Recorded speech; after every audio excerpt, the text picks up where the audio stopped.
আমারু বিল মারুফ, সৎ কাজের, জোরে বলেন, সৎ কাজের কি দিবে? ওই সোনার ছেলেরা টেন্ডারবাজি করবা না, কথা ঠিক হবে ঠিক। হ্যাঁ সোনার ছেলেরা মদ পান করবা না, ইফতিজিন করবা না, এই করবা না, সেই করবা না। আগের যিনি আইনমন্ত্রী ছিলেন উনি এই সমস্ত জিনিস নিষিদ্ধ করার কাজ পায় না, উনি ধর্মভিত্তিক নাচের নিষিদ্ধ করে। নাউজুবিল্লাহ বলেন, আছে না নাই? ধর্মকে নিষিদ্ধ করে, কারণ ধর্মকে নিষিদ্ধ করলেই তো তার বড় বড় বাবারা বড় বড় বোতল টাকা পাঠাবে, কথা ঠিক না ঠিক ভাই? কিন্তু এই আইন করতে পারে না, টেন্ডারবাজি চলবে না, জিনা ব্যভিচার চলবে না, মানুষের উপর জুলুম অত্যাচার চলবে না। আল্লাহ পাক জুলুমকে পছন্দ করে না। ফেরাউনকে আল্লাহ পাক 450 বছর সুযোগ দিয়েছে, এরপরে আল্লাহ পাক তাকে পানির মধ্যে চুবায় মারছে, কথা ঠিক যাবে ঠিক। আল্লাহ পাক নমরুদকে সুযোগ দিয়েছে, আল্লাহ পাক এরপরে তাকে জুতার বাড়ি খাওয়ায় আল্লাহ পাক তাকে শেষ করছে, কথা ঠিক যাবে ঠিক। আবু জেহেলকে আল্লাহ পাক সুযোগ দিয়েছে, আবু জেহেলকেও আল্লাহ পাক বদরের ময়দানে দুইজন মাসুম বাচ্চার মাধ্যমে, মাসুম বাচ্চা মুআজ মুআওয়াজ রাদিয়াল্লাহু তাআলা আনহুমা, দুইজন মাসুম বাচ্চার দ্বারা এই উম্মতের ফেরাউনকে হত্যা করেছে, কথা ঠিক যাবে ঠিক ভাই। ঠিক এইভাবে যারা ইসলামের বিরুদ্ধে ষড়যন্ত্র করেছে আল্লাহ পাক কাউকে ছাড় দেয় না, কথা ঠিক যাবে। সরকারের 3 নম্বর কাজ হবে আমারু বিল মারুফ, সৎ কাজের আদেশ দেওয়া। দেখেন এই দেশে ওয়াজ মাহফিল করলে বলে, আগে বলছে হুজুর 12টা বাজে শেষ করে দিয়ে, বলে না, কথা বলেন। আর গান বাজনা হইলে, ব্যান্ড হইলে, কনসার্ট হইলে এটার কোনো অনুমতিও লাগে না, সময় সীমাও নাই, 2টা 3টা পর্যন্ত, ফজর পর্যন্ত চলে, আসে না জোরে বলেন। অথচ উচিত ছিল এটার অনুমতি না দেওয়া। যেই জায়গায় গুনাহ হয়, জিনা হয়, ব্যভিচার হয়, সেই জায়গায় আল্লাহ পাকের লানত নাজিল হয়। এই জায়গায় যে আপনারা বসে আছেন, হাদিসের মধ্যে আসছে এই জায়গাটার মধ্যে যারা বসে আছে নাযালাত আলাইহিমুস সাকিনা, আসমান থেকে আল্লাহ পাক রব্বুল আলামিন রহমত নাজিল করছে। আল্লাহ পাক রব্বুল আলামিন চতুর্দিককে ফেরেশতা দিয়ে আল্লাহ পাক বেষ্টন করে রেখেছে। যখন মাহফিল শেষ হবে আল্লাহ পাক বলবে কোথায় গিয়েছিলে, আল্লাহ পাক সব জানে। তারপর প্রশ্ন করবে, তারা বলবে আল্লাহ আমরা লালবাগ রহমতুল্লাহ গার্লস স্কুল সংলগ্ন মাদ্রাসাতুন নূর লালবাগের হাফেজ ছাত্রদের পাগড়ি প্রদান উপলক্ষে ওয়াজ ও দোয়ার মাহফিলে ছিলাম। আল্লাহ পাক বলবে সেই জায়গায় কি আলোচনা হয়েছে? বলবে আল্লাহ আপনার বরত্বর আলোচনা হয়েছে, আপনার নবীর শান ও মান নিয়ে আলোচনা হয়েছে, কোরআন হাদিসের আলোচনা হয়েছে। আল্লাহ বলবে তারা কি চায়? তারা বলবে আল্লাহ তারা জান্নাত চায়। তখন আল্লাহ বলবে তারা কি জান্নাত দেখেছে? বলবে না তারা জান্নাত দেখে নাই, যদি দেখতো আপনার কাছে আরো বেশি করে চাইতো। আল্লাহ বলবে আরো কি চায়? তারা জাহান্নাম থেকে নাজাত চায়, যদি জাহান্নাম তারা দেখেছে, না আল্লাহ দেখে নাই, দেখলে আরো বেশি আপনার কাছে নাজাত চাইতো। আল্লাহ পাক রব্বুল আলামিন বলবে তোমরা সকলে সাক্ষী থাকবা, আমি আল্লাহ সকলকে মাফ করে জান্নাত দিয়ে দিব। সুবহানাল্লাহ বলেন। সূরাতুল কলম, নাম কি? কলম লেখে না, কলম, এটা চিনেন তো? সূরাতুল কলম। এবং আল্লাহ পাক প্রথম যে 5 আয়াত নাজেল করেছেন সেই জায়গার মধ্যে একটি কলমের কথা আছে। ইকরা বিসমি রাব্বিকাল্লাযী খালাক, খালাকাল ইনসানা মিন আলাক, ইকরা রাব্বুকাল আকরাম আল্লাযী আল্লামা বিল কলম। আছে না নাই? আল্লাযী আল্লামা, যে আল্লাহ আমাদেরকে শিখাইছেন কলম দিয়ে। কি দিয়ে ভাই? কলম। আল্লাহ পাক রব্বুল আলামিন এই সূরার শুরুতে একটা শব্দ আছে নুন। শব্দটা কি? যেমন শুরুতে আছে আলিফ লাম মিম, আছে না নাই?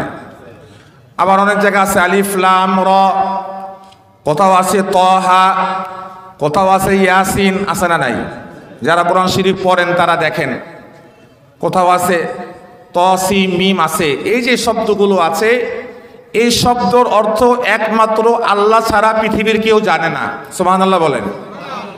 আল্লাহ পাক শুরুতেই বুঝাইলেন ওমা উতিতুম মিনাল ইলমি ইল্লা কলিলা, তোমাদেরকে আমি আল্লাহ অল্প জ্ঞান দিয়েছি। আমাদের জ্ঞান বেশি না কম? জোরে বলেন। কম। এই অল্প জ্ঞানের দ্বারাই মানুষ বড় আলেম হয়, মুফাসসির হয়, মুহাদ্দিস হয়, ডাক্তার হয়, ইঞ্জিনিয়ার হয়। কথা ঠিক না বেঠিক ভাই? তা আল্লাহ পাক আমাদেরকে অল্প ইলম দিয়েছেন। সমস্ত তাফসীর কারকরা বৈশা বলবে আলিফ লাম মিমের অর্থ, ইয়াসিনের অর্থ, নুনের অর্থ, কফের অর্থ একমাত্র আল্লাহ ছাড়া কেউ জানে না। কথা ঠিক না বেঠিক? এই জায়গায় আল্লাহ পাক বুঝাইলেন তোমার জ্ঞান, আল্লাহর জ্ঞান অসীম, তোমার জ্ঞান অসীম নয়। মানুষের যে জ্ঞানের অহংকার করে, কোন আলেম যদি তার এলেমের বরত্ব করতে চায় শুরুতেই বলতে হবে এর অর্থ আমি জানি না। কথা ঠিক না বেঠিক ভাই? অথচ অনেক বড় আলেম মনে করছি তাকে, কিন্তু এটা সে জানে না। তো এখানে নুন এর অর্থ আল্লাহ পাকই ভালো জানেন। কে ভালো জানে? আল্লাহ পাক। এরপর আল্লাহ বলছে ওয়াল কলম, কলমের কসম। কিসের কসম? দেখেন আল্লাহ পাক, আল্লাহর কসম খাওয়ার কোনো প্রয়োজন নাই। বান্দা যেহেতু কসম খেলে মনে করে কথাটা তাকিদ হয়, কথাটার মধ্যে জোরদার হয়, বান্দাকে বুঝানোর জন্য আল্লাহ পাক কসম খেয়েছেন। বাকি কসমের মাসালা হইল অনেকে মরা বাপের কসম খায়, খায় কি খায় না? অনেকে সন্তানের মাথার কসম খায়, অনেকে কয় এই আমার ব্যবসা, চালের ব্যবসা, এই বস্তার উপর হাত দিয়ে কসম খায়। কথা ঠিক না বেঠিক? কসম খেতে হবে যে ব্যক্তি আপনার কাছে সবচেয়ে বড়, যে ব্যক্তি আপনার কাছে সবচেয়ে বড়, সেই ব্যক্তির কসম আপনাকে খেতে হবে। যে ব্যক্তি সবচেয়ে বড় আপনার কাছে, আমার কাছে সবচেয়ে বড় কে? জোরে বলেন। আপনারা কি আল্লাহর নাম নিতে ভয় পান? জোরে বলেন। আমার কাছে সবচেয়ে বড় কে? জোরে বলেন। বলেন ইয়া আল্লাহ। জোরে ইয়া আল্লাহ, ইয়া রহমান, ইয়া রহিম, ইয়া করিম।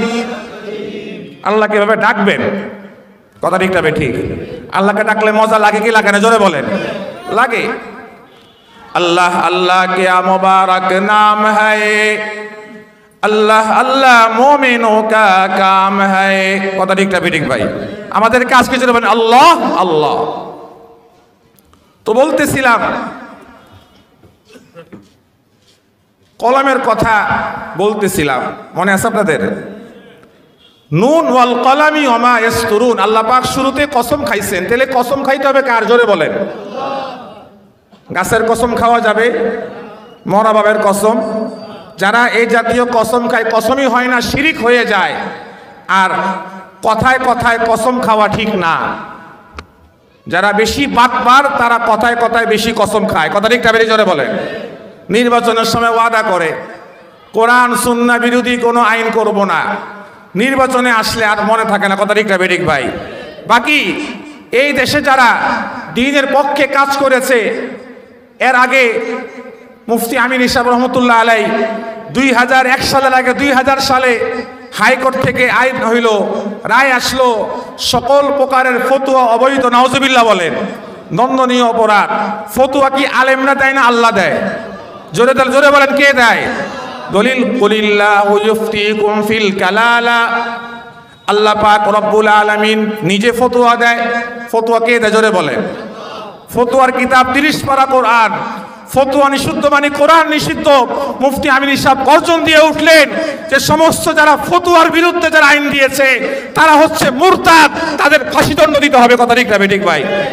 এই জন্য এই দেশে যখন যারা ইসলামের বিরুদ্ধে মাথাচাড়া দিয়ে উঠেছে, ওলামায়ে কওমিয়া, ওলামায়ে কেরাম কখনো তাদেরকে বিনা চ্যালেঞ্জে ছেড়ে দেয়নি। কথা ঠিক না বেঠিক? আজকেও আমরা বক্সিবাজারে প্রোগ্রাম করে এসেছি, বলে এসেছি আগের সরকার মসজিদ যেই জায়গায় ছিল ভেঙ্গে তারা অন্যায় করেছে। এখন যারা মসজিদের কাজকে বন্ধ করেছে তারাও অন্যায় করেছে। এই দেশে মসজিদ মাদ্রাসা নিয়ে ছিনিমিনি খেলতে আর দেওয়া হবে না। কথা ঠিক না বেঠিক ভাই? অনেক হয়েছে। আজকে জুমার সময় বলছি আমি, কিছু হইলেই বাংলাদেশে উপরের নির্দেশ, হুজুর আপনি রাজনৈতিক কোনো কথা বলবেন না। জুমার বয়ানে কে বলছে? উপরের থেকে নির্দেশ আসছে। হুজুর ওয়াজ মাহফিলের অর্ডার দেওয়া হয় নাই কেন? উপরের থেকে আদেশ আসছে। কথা ঠিক তবে ঠিক, মিছিল করতে দেওয়া হবে না, উপরের আদেশ। এই যে উপরের আদেশ আদেশ বললেন, এখন উপরওয়ালা কোথায়? সমস্ত সভা সমস্ত সুপার পাওয়ার যে আল্লাহ, সে আল্লাহ আপনার সঙ্গে উপরওয়ালা একটি খেলা খেলেছে, যে খেলাতে আপনি তছনছ হয়ে গেছেন। কথা ঠিক তবে ঠিক ভাই, আপনি সব শেষ। এই জন্য কসম খাইতে হবে কার? জোরে বলেন কার? আল্লাহ। আল্লাহ পাক বুঝার তৌফিক দান করেন। অনেকে কোরআন শরীফের কসম খায়, খায় কি খায় না? কোরআন কি কসম খাওয়ার জন্য আসছে, না কোরআন আমল করার জন্য আসছে? জোরে বলেন। তো অল কলম, কলমের কসম খেয়েছে আল্লাহ পাক রব্বুল আলামিন। হাদিসে পাকের মধ্যে আসছে, আউয়ালু মা খালাকাল্লাহু আল কলম। আল্লাহ পাক পৃথিবীর প্রথমে একটি কলম সৃষ্টি করছে। কি লেখছে? কলম তৈরি করছে। কি কলম? কলম তৈরি করছে। আর কলমকে বলছে উক্তুব, হে কলম তুমি নিজে নিজে লেখো। আমরা যেই কলম লিখি আমাদের লিখতে হয়, আর আল্লাহ পাক যে কলম তৈরি করছে সেই কলম কথা বলতে পারে, এবং সেই কলমকে আল্লাহ বলছে উক্তুব, তুমি লেখো। কলম বলছে মাজা আক্তুব, আল্লাহ কি লিখবো? বলবো আল্লাহ বলছে উক্তুব আত-তাকদীর, তুমি মানুষের ভাগ্য লেখো। সুবহানাল্লাহ বলেন। এই কলম ভাগ্য লেখা শুরু করেছে। সূর্য কতদিন উঠবে, সূর্য কতদিন অস্ত্র যাবে, সূর্য চাঁদ কতদিন উঠবে, চাঁদ কতদিন অস্ত্র যাবে, দিন কতদিন হবে, রাত কতদিন হবে, আপনার হায়াত কত, গাছের হায়াত কত, মাছের হায়াত কত, পশু পাখির হায়াত কত, কে কতদিন রাষ্ট্রীয় ক্ষমতায় থাকবে, কার পাওয়ার কতদিন থাকবে, এই দেশকে কে রক্ষা করবে, সব কিছু লেখা আছে। কোথায়? জোরে বলেন। আছে না নাই? জোরে বলেন। এই জন্য ইসলামের বিরুদ্ধে ষড়যন্ত্র করে ওলামায়ে কেরামকে জেলখানায় ফেলে, ওলামায়ে কেরামকে মামলায় দিয়ে, অতীতের ইতিহাস আমরা দেখেছি, যারা মামলা দিয়েছে তারাই টিকে নেয়, তারাই ভ্যানিশ হয়ে গেছে। আল্লাহ পাক ওলামায়ে কেরামের সম্মানকে বাড়া দিয়েছে। কথা ঠিক না ঠিক ভাই? আমাদের ইতিহাস, ইমামে আবু হানিফা রহমতুল্লাহি আলাই, যার জেল থেকে লাশ বের হয়েছে, যার লাশ দেখে ঐতিহাসিকগণ লেখে 90,000 খ্রিস্টান যার লাশ দেখে মুসলমান হয়তো। সুবহানাল্লাহ বলেন। সেই ইমাম আবু হানিফার উত্তরসূরি আমরা। ইমাম আহমদ ইবনে হাম্বল রহমতুল্লাহি আলাই, যাকে প্রতিদিন বেতের আঘাত করা হতো, তারপরও ইসলামের বিরুদ্ধে কোনো ফতোয়া দেয় নাই। একটা মাসআলাকে কেন্দ্র করে তাকে অত্যাচার করা হতো, তারপরও উনি এই অত্যাচার সহ্য করেছে, বাতিলের সঙ্গে আপোষ করেন। কথা ঠিক তবে ঠিক। মুফতি আমিনী সাহেব 22 মাস লালবাগ মাদ্রাসায় গৃহবন্দী ছিলেন। হুজুরকে অনেক অফার দেওয়া হয়েছে, টাকা পয়সা, বাড়ি গাড়ি, ক্ষমতা, কিন্তু মুফতি আমিনী সাহেব রহমতুল্লাহি আলাই মৃত্যুর আগ দিন পর্যন্ত হকের পক্ষে ছিল। আমরাও তার সন্তান, আমরাও তার সৈনিক। ইনশাআল্লাহ বাতিলের সঙ্গে আপোষ হবে না, হবে না, হবে না ইনশাআল্লাহ। এই জন্য এই মাদ্রাসাগুলো তো কলম তকদির লিখেছে। আমাদের তাসলিম সাহেব বলে গেলেন, এই মাদ্রাসার সূচনা ইতিহাস আপনাকে জানতে হবে। এই মাদ্রাসা ভেসে আসে নাই, এই কোরআন ভেসে আসে নাই। এই মাদ্রাসার সবক সর্বপ্রথম আল্লাহ পাক রব্বুল আলামিন জিবরাইল আলাইহিস সালাতু ওয়াস সালামের মাধ্যমে আল্লাহ রসুলকে হেরা গুহায়, হেরা পর্বতে, যেটাকে জাবালে নূর বলা হয়, নূর পাহাড় বলা হয়, সেই পাহাড়ের মধ্যে আল্লাহ রসুলকে সর্বপ্রথম আল্লাহ পাক রব্বুল আলামিন জিবরাইল আলাইহিস সালাতু ওয়াস সালামের মাধ্যমে আল্লাহ পাক উনাকে কোরআনের 5টি আয়াত নাজিল করলেন। ইকরা বিসমি রাব্বিকাল্লাযী খালাক, এই 5 আয়াত নাজিল করে হুজুর আকরাম সাল্লাল্লাহু আলাইহি সাল্লাম 3 বছর ওহী বন্ধ হয়েছে। 3 বছর পরে হুজুর আকরাম সাল্লাল্লাহু আলাইহি সাল্লামকে বলা হলো, ইয়া আইয়ুহাল মুদ্দাসসির কুম ফাআনযির ওয়া রাব্বাকা ফাকাব্বির ওয়া সিয়াবাকা ফাতাহির ওয়ার রুজা ফাহজুর। হে নবী, আপনি উঠেন, আপনি দিন প্রচার করেন, দিনের কাজ করেন। সবক শুরু হয়েছে গারে হেরাত থেকে আসছে সাফা পাহাড়ে দারে আরকাম, হযরত আরকাম রাদিয়াল্লাহু তাআলা আনহুর সাহাবী, তার ঘরের মধ্যে, সেই জায়গার মধ্যে সবক নিয়েছে আবু বকর সিদ্দিক, সেই জায়গার মধ্যে সবক নিয়েছে ওমর ফারুক, সেই জায়গার মধ্যে সবক নিয়েছে ওসমান গনি, সেই জায়গার মধ্যে সবক নিয়েছে আলী মুরতাজা, সেই জায়গার মধ্যে হযরত হামজা সাইয়্যিদুশ শুহাদা হামজা রাদিয়াল্লাহু তাআলা আনহু সবক নিয়েছে। সাহাবায়ে কেরাম 13 বছর মক্কার মধ্যে নবীর কাছে কোরআন শিখেছে, হাদিস শিখেছে, মাসলা শিখেছে, জায়েজ না জায়েজ সব শিক্ষা অর্জন করেছে। এরপরে 13 বছর পরে আল্লাহ পাক নবীকে বলছে, ইয়া রাসূলুল্লাহ আপনাকে এখন মক্কা ছেড়ে মদিনায় যাইতে হবে। হুজুর আকরাম সাল্লাল্লাহু আলাইহি সাল্লাম 17 দিন কষ্ট করে উটের মধ্যে সাওয়ার হয়ে এই প্রিয় মাতৃভূমি ছেড়ে হুজুর যখন মদিনায় চলে গেলেন, মদিনায় যাওয়ার পরে আরেকটি মাদ্রাসা কায়েম হইল। সেই মাদ্রাসার নাম হচ্ছে আসহাবে সুফা। নাম কি? আসহাবে। হাজি সাহেবরা দেখেছেন যে নবীর রওজার পাশেই একটা উঁচু জায়গা, সে আসহাবে সুফার মধ্যে আবু হুরাইরা, আব্দুল্লাহ ইবনে মাসউদ, এই জাতীয় আম্মাজান আয়েশা সিদ্দিকা রাদিয়াল্লাহু তাআলা আনহা সহ অনেক সাহাবায়ে কেরাম সেই জায়গা থেকে দ্বীন শিখেছে, ইসলাম শিখেছে, তারা ইসলামের কাজ করেছে। কথা ঠিক না বেঠিক ভাই? তা আমাদের মাদ্রাসার গোড়া কোথায়? প্রধান শাখা গারে হেরা, দ্বিতীয় শাখা দারে আরকম, তৃতীয় শাখা আসহাবে সুফা। কথা ঠিক না বেঠিক ভাই? এই আসহাবে সুফাতে হুজুর আকরাম সাল্লাল্লাহু আলাইহি সাল্লাম সাহাবায়ে কেরামকে কলমের মাধ্যমে দ্বীন শিখাইছে। কলম দুইটা, একটা কলম দিয়া মানুষ দ্বীন শিখেছে। এই একটা কলম হযরত আব্দুল্লাহ ইবনে মাসউদ পেয়েছে। আব্দুল্লাহ ইবনে মাসউদ পেয়ে এই কলমটা নিয়ে কুফায় চলে আসছে। কুফার থেকে ইমামে নাখি তৈরি হয়েছে, কুফার থেকে ইমামে আবু হানিফা তৈরি হয়েছে। এই একটা কলম নিয়ে আবু হুরাইরা আসছে হলে বুখারার মধ্যে, এই বুখারার থেকে দ্বীন প্রচার শুরু হয়েছে। এইভাবে ইতিহাসের পাতায় একটা কলম ইমামে মুসলিম পেয়েছে, একটা কলম ইমামে তিরমিজি পেয়েছে, একটা কলম ইমামে নাসাই পেয়েছে, একটা কলম ইমামে আবু দাউদ পেয়েছে। এইভাবে যুগের আবর্তনে এই কলম আস্তে আস্তে হাফিজ হুজুর রহমতুল্লাহ আলাইহি এই কলম দিয়ে দ্বীন শিখাইছে। এইভাবেই এই কলম দিয়ে পীরজি হুজুর দ্বীন শিখাইছে। এইভাবে এই কলম দিয়ে আল্লামা শামসুল হক ফরিদুল্লাহ রহমতুল্লাহ আলাইহি দ্বীনের কাজ করেছে। এই কলম দিয়েই মুফতি আমিনী ছাত্রদেরকে দ্বীন শিখাইছে। এই কলম যতদিন থাকবে, দ্বীনের পক্ষে কলম যতদিন চলবে, এই বাংলাদেশে ইসলাম থাকবে, দেশ থাকবে, মুসলমান থাকবে। কথা ঠিক না ঠিক ভাই? আর আরেকটা কলম দুর্নীতিবাজদের কলম। কথা ঠিক না ঠিক ভাই? আমরা মসজিদে জুতা চুরি হইলে একটা জুতার দাম সর্বোচ্চ 1000 টাকা, সর্বোচ্চ 2000 টাকা। কত? কথা বলেন ভাই? চোর ধরা পড়লে মাইর কি 2000 টাকায় হয়?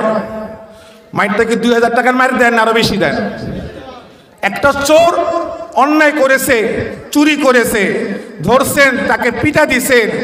আমাদের রাষ্ট্রের টাকা, কোটি কোটি টাকা চুরি করে আমেরিকায় বেগম পাড়ায় বাড়ি করে, আছে না নাই? জোরে বলেন, আছে না নাই? হলমার্ক কেলেঙ্কারি 4500 কোটি টাকা। কথা ঠিক তবে ঠিক? প্রধানমন্ত্রী নিয়ে গেছে 28,000 কোটি টাকা। নাউজুবিল্লাহ বলেন। এই যে জাতীয় এইভাবে রাষ্ট্রের টাকা যারা কলমের খোঁচা দিয়ে, আছে না নাই? রাষ্ট্রের টাকা যারা চুরি করেছে, দুর্নীতি করেছে, তাদের বিচার হয় না। কথা ঠিক না ঠিক ভাই? যদি তাদের বিচার হতো, রাষ্ট্রীয় টাকা, রাষ্ট্রের আমানত। কথা ঠিক না ঠিক ভাই? আমরা অনেক তন্ত্র মন্ত্র দেখেছি, দেখেন নাই? বিগত স্বাধীন হওয়ার 52 বছর আমলে আমরা অনেক তন্ত্র মন্ত্র দেখেছি, দেখি নাই? আমরা এখন সরাসরি কোরআনের আইন চাই।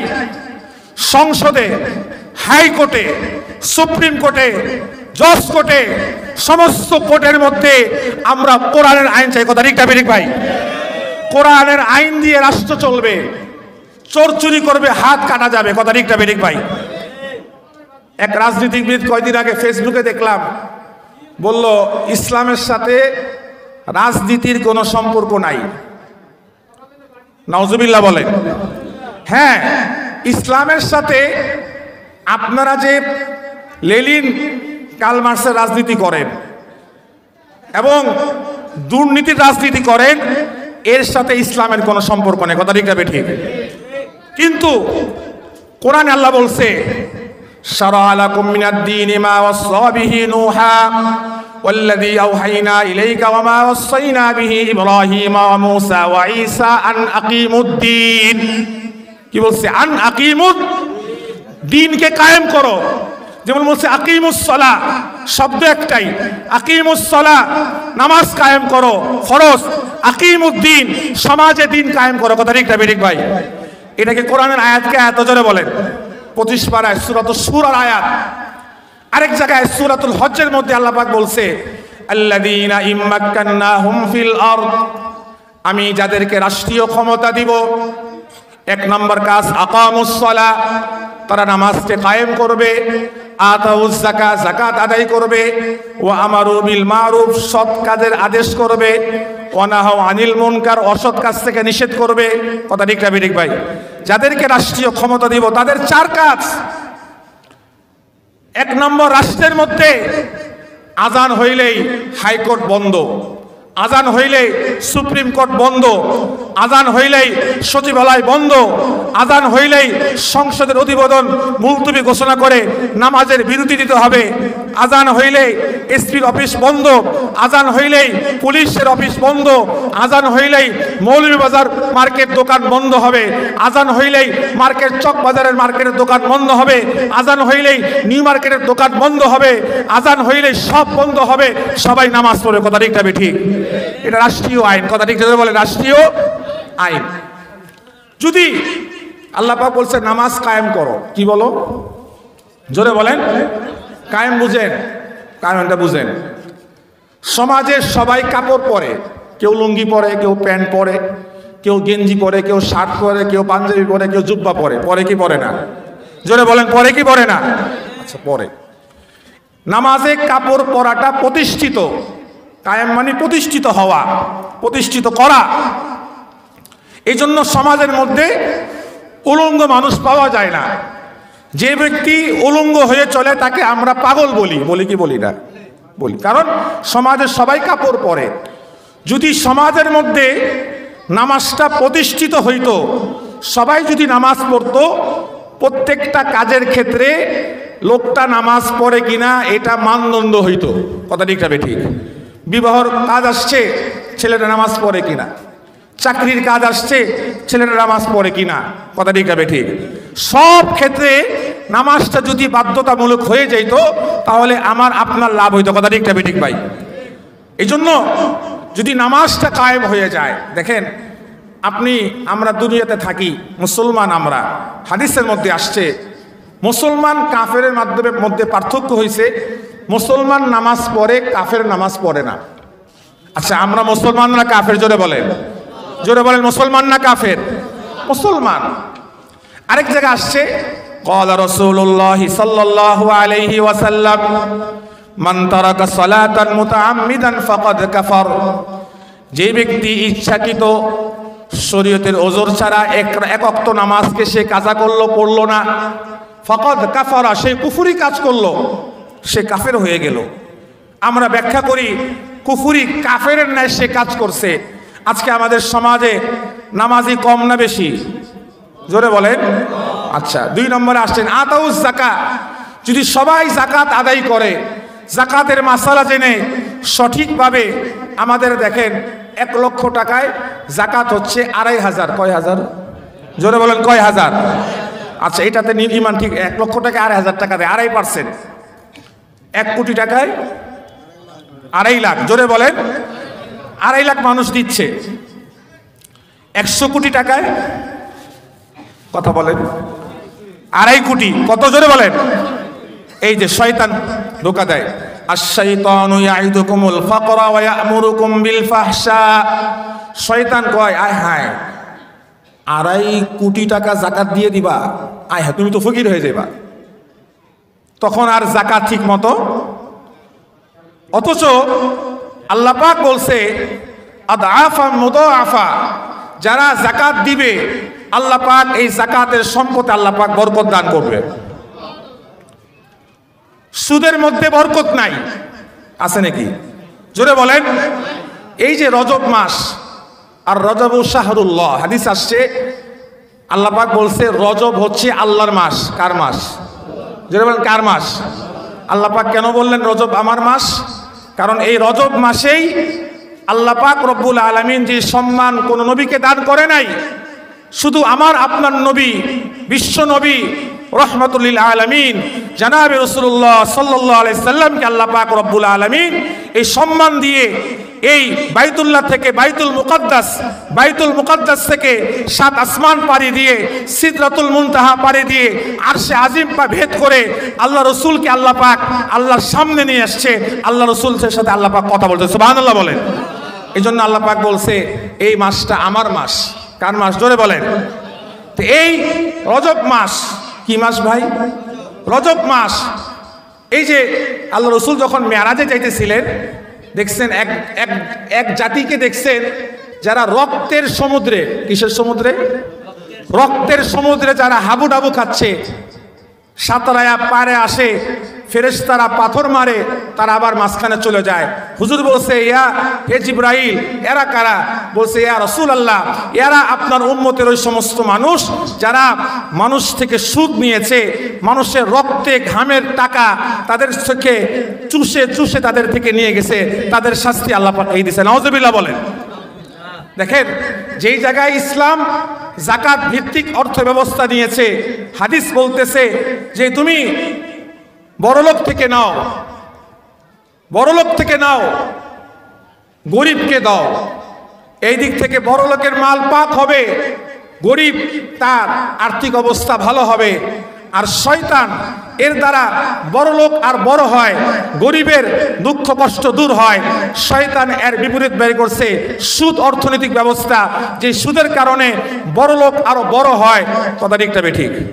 বড়লোক আর বড় হয়, গরিব কষ্ট আসে। যে ব্যক্তি সুদ দিবে, সুদ লিখবে, সাক্ষী হবে, বহন করবে, সবাই এক কাতারে গুনাহগার শামিল। নাউজুবিল্লাহ বলেন। নাউজুবিল্লাহ বলেন, জোরে বলেন। যদি বড় লোকরা ঠিক মতো জাকাত দেয়, হিসাব করে জাকাত দেয়, আর বলছে তোমরা ভালো জিনিস জাকাত দিবা, 20 টাকা দামের গামছা আছে না নাই? 120 টাকা দামের লুঙ্গি, একটা ভালো গামছার দাম 120 টাকা, ঠিক না? কয় জাকাতের লুঙ্গি, জাকাতের শাড়ি, মানে বলা মানে কি নিম্ন পর্যায়ের 200 টাকা দামের শাড়ি এক ধোয়া দিলে শেষ না। জাকাত আপনি শাড়ি কম দেন, কোয়ালিটি মানের ভালো শাড়ি দেন, যে শাড়িটা এই মহিলা 6 মাস 1 বছর পড়তে পারে। কথা ঠিক না বেঠিক ভাই? বলা হয়েছে তুমি জাকাত ভালো জিনিস দাও। আচ্ছা, এটা গেল। 3 নম্বর সরকারের কাজ কি? আমারু বিল মারুফ, সৎ কাজের, জোরে বলেন, সৎ কাজের কি দিবে? ওই সোনার ছেলেরা টেন্ডারবাজি করবা না। কথা ঠিক হবে? ঠিক। হ্যাঁ, সোনার ছেলেরা মদ পান করবা না, ইফতিজিন করবা না, এই করবা না, সেই করবা না। আগের যিনি আইনমন্ত্রী ছিলেন, উনি এই সমস্ত জিনিস নিষিদ্ধ করার কাজ পায় না, উনি ধর্মভিত্তিক নাজির নিষিদ্ধ করে। নাউজুবিল্লাহ বলেন। আছে না নাই? ধর্মকে নিষিদ্ধ করে, কারণ ধর্মকে নিষিদ্ধ করলেই তো তার বড় বড় বাবারা বড় বড় বোতল টাকা পাঠাবে। কথা ঠিক না বেঠিক ভাই?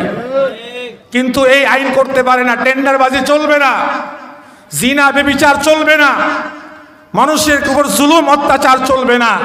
আল্লাহ পাক জুলুমকে পছন্দ করে না। ফেরাউনকে আল্লাহ পাক 450 বছর সুযোগ দিয়েছে, এরপরে আল্লাহ পাক তাকে পানির মধ্যে চুবায় মারছে। কথা ঠিক হবে? ঠিক।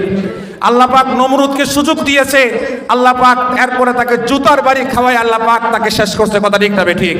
আবু জেহেলকে আল্লাহ পাক সুযোগ দিয়েছে, আবু জেহেলকেও আল্লাহ পাক বদরের ময়দানে 2 জন মাসুম বাচ্চার মাধ্যমে, মাসুম বাচ্চা মুআজ মুআওয়াজ রাদিয়াল্লাহু তাআলা আনহুমা, 2 জন মাসুম বাচ্চার দ্বারা এই উম্মতের ফেরাউনকে হত্যা করেছে। কথা ঠিক হবে? ঠিক ভাই? ঠিক এইভাবে যারা ইসলামের বিরুদ্ধে ষড়যন্ত্র করেছে, আল্লাহ পাক কাউকে ছাড় দেয় না। কথা ঠিক হবে? সরকারের 3 নম্বর কাজ হবে আমারু বিল মারুফ, সৎ কাজের আদেশ দেওয়া। দেখেন, এই দেশে ওয়াজ মাহফিল করলে বলে, আগে বলছে হুজুর 12টা বাজে শেষ করে দিয়ে, বলে না? কথা বলেন। আর গান বাজনা হইলে, ব্যান্ড শো হইলে, কনসার্ট হইলে এটার কোনো অনুমতিও লাগে না, সময় সীমাও নাই। 2টা 3টা পর্যন্ত, ফজর পর্যন্ত চলে। আসে না? জোরে বলেন। অথচ উচিত ছিল এটার অনুমতি না দেওয়া। যেই জায়গায় গুনাহ হয়, জিনা হয়, ব্যভিচার হয়, সেই জায়গায় আল্লাহ পাকের লানত নাজিল হয়। এই জায়গায় যে আপনারা বসে আছেন, হাদিসের মধ্যে আসছে এই জায়গাটার মধ্যে যারা বসে আছে নাযালাত আলাইহিমুস সাকিনা, আসমান থেকে আল্লাহ পাক রব্বুল আলামিন রহমত নাযিল করছে। আল্লাহ পাক রব্বুল আলামিন চতুর্দিককে ফেরেশতা দিয়ে আল্লাহ পাক বেষ্টন করে রেখেছে। যখন মাহফিল শেষ হবে আল্লাহ পাক বলবে কোথায় গিয়েছিলে, আল্লাহ পাক সব জানে। তারপর প্রশ্ন করবে, তারা বলবে আল্লাহ আমরা লালবাগ রহমতুল্লাহ গার্লস স্কুল সংলগ্ন মাদ্রাসাতুন নূর লালবাগের হাফেজ ছাত্রদের পাগড়ি প্রদান উপলক্ষে ওয়াজ ও দোয়ার মাহফিলে ছিলাম। আল্লাহ পাক বলবে সেই জায়গায় কি আলোচনা হয়েছে? বলবে আল্লাহ আপনার বরত্বর আলোচনা হয়েছে, আপনার নবীর শান ও মান নিয়ে আলোচনা হয়েছে, কোরআন হাদিসের আলোচনা হয়েছে। আল্লাহ বলবে তারা কি চায়? তারা বলবে আল্লাহ তারা জান্নাত চায়। তখন আল্লাহ বলবে তারা কি জান্নাত দেখেছে? বলবে না, তারা জান্নাত দেখে নাই, যদি দেখতো আপনার কাছে আরো বেশি করে চাইতো। আল্লাহ বলবে আরো কি চায়? তারা জাহান্নাম থেকে নাজাত চায়, যদি জাহান্নাম তারা দেখেছে, না আল্লাহ দেখে নাই, দেখলে আরো বেশি আপনার কাছে নাজাত চাইতো। আল্লাহ পাক রব্বুল আলামিন বলবে তোমরা সকলে সাক্ষী থাকবা, আমি আল্লাহ সকলকে মাফ করে জান্নাত দিয়ে দিব। সুবহানাল্লাহ বলে। ব্যানসর থেকে ফিরলে কি এই ঘোষণা আছে? আর কথা কয় না। কোনো গানের অনুষ্ঠানে গেলেন, যাত্রা গান, ব্যানসো, কনসার্ট, এখান থেকে বাসায় গেলে ক্ষমার কোনো ঘোষণা আছে? আর কথা বলে না। ক্ষমার কোনো ঘোষণা আছে জোরে বলেন? নাই, ক্ষমার কোনো ঘোষণা নাই। কিন্তু এই মাদ্রাসাতুন নূরের মাহফিল থেকে গেলে আপনারা এই জায়গায় জান্নাতের বাগানে বসে আছেন, দ্বীনি আলোচনা আপনারা শুনছেন, এর দ্বারা ঈমান তাজা হচ্ছে। কথা ঠিক না ঠিক ভাই? এই জন্য সরকারের 3 নম্বর কাজ হবে ওয়ানাহা আনিল আমারু বিল মারুফ, সৎ কাজের আদেশ দেওয়া। গত 16 বছরে সবচেয়ে বেশি ওলামায়ে কেরাম নির্যাতিত হয়েছে। আয়না ঘর থেকে, জেল থেকে, বা যারা নিখোঁজ ছিল এমন জায়গা থেকে কোনো হিন্দু পণ্ডিতকে পাওয়া যায় নাই, গেছে। খ্রিস্টান পাদ্রী, বৌদ্ধদের ধর্মগুরুকে পাওয়া গেছে, একজন ইমামকে পাওয়া গেছে, একজন আলেমকে পাওয়া গেছে, একজন শাইখুল হাদিসকে পাওয়া গেছে। কথা ঠিক না ঠিক ভাই? এজন্য বুঝতে হবে ইসলামের বিরুদ্ধে অনেক ষড়যন্ত্র হবে, কিন্তু আল্লাহ পাক রব্বুল আলামিন কোরআনে বলছে ওয়ামাকারু ওয়ামাকারাল্লাহ ওয়াল্লাহু খায়রুল মাকিরিন। তারা আমেরিকায় বসে, ভারতে বসে ইসলামের বিরুদ্ধে ষড়যন্ত্র করে। আল্লাহ বলে আমি আল্লাহ ইসলামকে হেফাজত করার জন্য তদবির করি, আমি আল্লাহর তদবির সবচেয়ে উত্তম। সুবহানাল্লাহ বলেন। ইজা আরাদাল্লাহু শাইআন আন ইয়াকুলা লাহু কুন ফায়াকুন। আল্লাহ পাক যখন কোনো কাজ করার ইচ্ছা করে, কুন হও ফায়াকুন হয়ে যায়। কথা ঠিক না ঠিক? আল্লাহ পাক বলছে কুন, ক্যালিফোর্নিয়া আগুন লাগো, আগুন লেগে গেছে। কথা ঠিক না ঠিক? লস অ্যাঞ্জেলেস আগুন লেগে গেছে। আল্লাহর কুদরত, যে আমেরিকার কাছে অনেক টেকনোলজি আছে, সব থাকার পরেও হেলিকপ্টারের মাধ্যমে আগুন দেওয়ার পরেও আমাদের মাঝে আমাদের ওস্তাদে মুহতারাম উপস্থিত হয়েছে। হুজুর কথা বলবে, আমার কথা শেষ দিকে, আমি 2-4 মিনিটে শেষ করে দিব। যে ক্যালিফোর্নিয়া, যার কাছে এত অস্ত্র, এত টেকনোলজি থাকার পরেও তারা আগুনকে নিয়ন্ত্রণ করতে পারতেছে না। আসলে এই আগুন তো তাদের কারণে লাগে নাই, তাদের আমলের কারণে লেগেছে। তাদের উপরে ফিলিস্তিনের মুসলমান, গাজার মুসলমানদের বদদুয়া লেগেছে, শিশু বাচ্চার বদদুয়া লেগেছে। এই কারণে আল্লাহ পাক তাদেরকে গজব নাযিল করেছে। কথা ঠিক না ঠিক? আজকে গাজা বিজয় হয়েছে, ফিলিস্তিন বিজয় হয়েছে, যুদ্ধ বিরতি হয়েছে, কিন্তু আজকে আমেরিকার যারা ইহুদি, খ্রিস্টান, নাস্তিক, মুরতাদ, আজকে তারা তাদের আগুনে জ্বলছে, তারা আগুনকে নিভাতে পারছে না। কথা ঠিক না ঠিক? সারা বিশ্বে অশান্তির আগুন। আমেরিকায় আগুন জ্বলে, ভারতে আগুন জ্বলে, রাশিয়ায় আগুন জ্বলে, অস্ট্রেলিয়ায় আগুন জ্বলে। আল্লাহর কসম করে বলি, এই আগুনকে নিবানোর ঔষধ কারো কাছে নাই, একমাত্র মুহাম্মদ রাসূলুল্লাহ সাল্লাল্লাহু আলাইহি সাল্লামের শিক্ষার মাঝে আছে। যদি রাসূলুল্লাহর শিক্ষায় চলে আসে, ঈমানের ছায়াতলে চলে আসে, আল্লাহ পাক এই গজবকে বন্ধ করবে। কথা ঠিক না ঠিক? যে আমেরিকায় আজান দিতে দেয় না, সে আমেরিকায় হুজুরদেরকে এনে বলে আজান দেন, আল্লাহু আকবার, আল্লাহু আকবার, আল্লাহু আকবার, আল্লাহু আকবার। এই যে আজান দিতেন বেলালে হাফসি, মদিনার মুয়াজ্জিন ছিলেন। বেলালে হাফসি যখন বলতেন আশহাদু আন্না মুহাম্মাদুর রাসূলুল্লাহ, দেখেন রাসূলের সঙ্গে বেলালের কি মহব্বত ছিল। এটা বলে আমি কথা শেষ করব।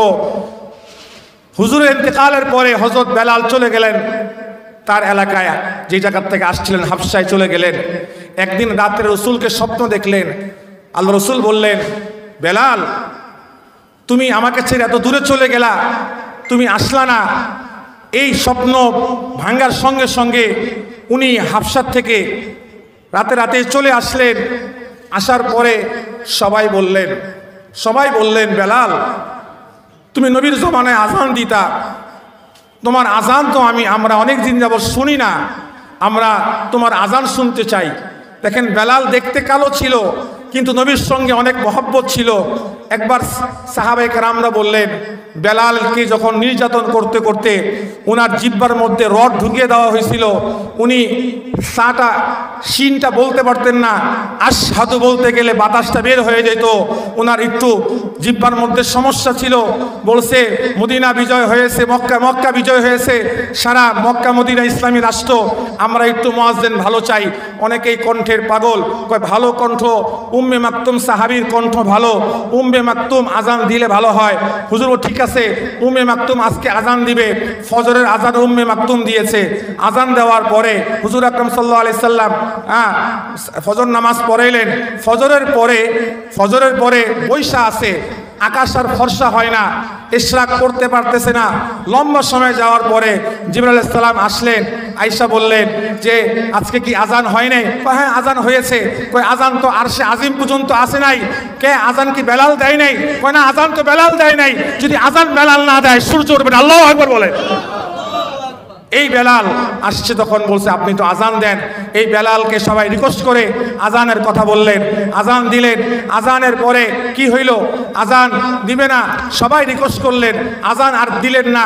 সবার সর্বশেষ হাসান হুসাইন রাদিয়াল্লাহু তাআলা আনহুমা ওনারা বললেন যে আপনি যদি আজান দেন, তখন বললেন যে আমি রিকোয়েস্ট